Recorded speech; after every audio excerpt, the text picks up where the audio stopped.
અમરેલી જિલ્લામાં મોટા આંકડિયા ગામે સરકારી જમીન પર આવેલા આશરે 500 વીઘાના તળાવને ઊંડું કરવાની ચાલી રહેલી કામગીરી અસામાજિક તત્વો દ્વારા રોકવામાં આવતા વિવાદ સર્જાયો છે।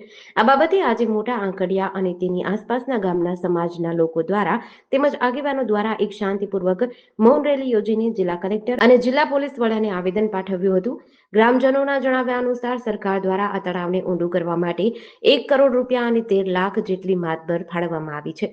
દોઢ મહિનાથી ગામ લોકો શાંતિપૂર્વક તળાવમાંથી માટી ઉપાડવાનું અને તેને ઊંડું કરવાનું કામ કરી રહ્યા હતા, પરંતુ ચેતલના નરેશભાઈ વાળા નામના વ્યક્તિએ સ્થાનિક કેટલાક લોકોને ઉશ્કેરીને આ સરકારી કામગીરીમાં રૂકાવટ ઊભી કરી છે।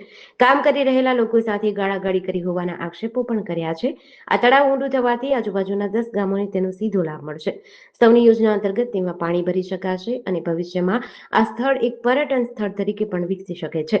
ગ્રામજનોની મુખ્ય માંગ છે કે તળાવમાંથી મંજૂરી મુજબ માટી ખોદવાનું કામ ફરીથી તાત્કાલિક શરૂ કરવામાં આવે। જે અસામાજિક તત્વોએ કામ રોક્યું છે તેમની સામે કડક કાયદેસરની કાર્યવાહી કરી ગુનો નોંધવામાં આવે।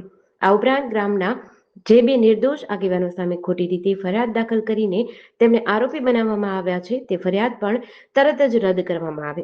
કલેક્ટર અને એસપી બંને તરફથી આ મામલે યોગ્ય કાર્યવાહી કરવાની ખાતરી આપી છે। મોટા આંકડિયા ગામે જે ખેત તળાવમાંથી માટી ઉપાડવાના લઈને પ્રશ્ન ઊભો થયો હતો, તેમાં આજે સમગ્ર આંકડિયા અને આસપાસના ગામના તમામ સમાજના લોકોએ અને આગેવાનોએ આજે કલેક્ટરશ્રીને આવેદનપત્ર આપ્યું છે કે ગામમાં તળાવમાંથી ફરીથી મંજૂરી મુજબ માટી ખોદવાનું કામ ચાલુ કરવામાં આવે। જે અસામાજિક તત્વો દ્વારા કામને રોકવામાં આવ્યું છે એની સામે કડક કાર્યવાહી કરવામાં આવે અને કાયદેસરનો ગુનો નોંધવામાં આવે। સાથે સાથે જે 2 આગેવાનો ઉપર ફરિયાદ દાખલ થઈ છે તેને ખોટી રીતે ફરિયાદમાં આરોપી બનાવવામાં આવ્યા છે, તે ફરિયાદ તાત્કાલિક રદ કરવામાં આવે। એસપી શ્રી અને કલેક્ટરશ્રી બંનેને રજૂઆત કરીને આ વાતને રજૂ કરવામાં આવી છે, ત્યારે બંને તરફથી યોગ્ય કાર્યવાહી અને ન્યાય તરફી કાર્યવાહી કરવા માટેની ખાતરી આપવામાં આવી છે। સમગ્ર આસપાસના વિસ્તારના ગામના લોકોએ આજે શાંતિપૂર્વક મૌન રેલી કાઢીને પોતાનો અવાજ કલેક્ટરશ્રી અને સરકાર સુધી પહોંચાડવાનો પ્રયત્ન કર્યો છે।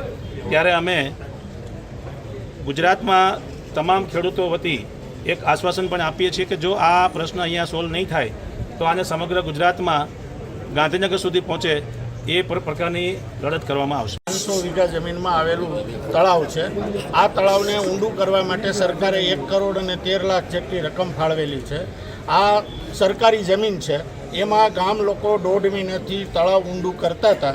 આ બહારના 2 લોખા તત્વો નરેશભાઈ વાળા ચિત્તલના અને એમણે સ્થાનિક 2-4 વ્યક્તિઓને ઉશ્કેરી અને આ તળાવને ઊંડું કરતા રોકવામાં આવ્યા છે। ફરી વખત કાર્યપાલક ઇજનેરને મંજૂરી આપી તો બીજે દિવસે એ લોકો ટોળું લઈ અને ગાળો બોલી અને આ કામને રોક્યું છે।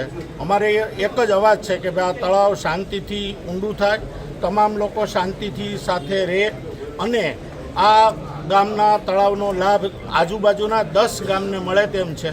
સાથે પ્રવાસન સ્થળ તરીકે પણ વિકાસ થાય એમ છે અને સૌની યોજનામાં ભરાય એવી અમારી ગવર્મેન્ટને મંજૂરી। જેડીસી ન્યૂઝ સાથે મૌલિક દોશી, અમરેલી।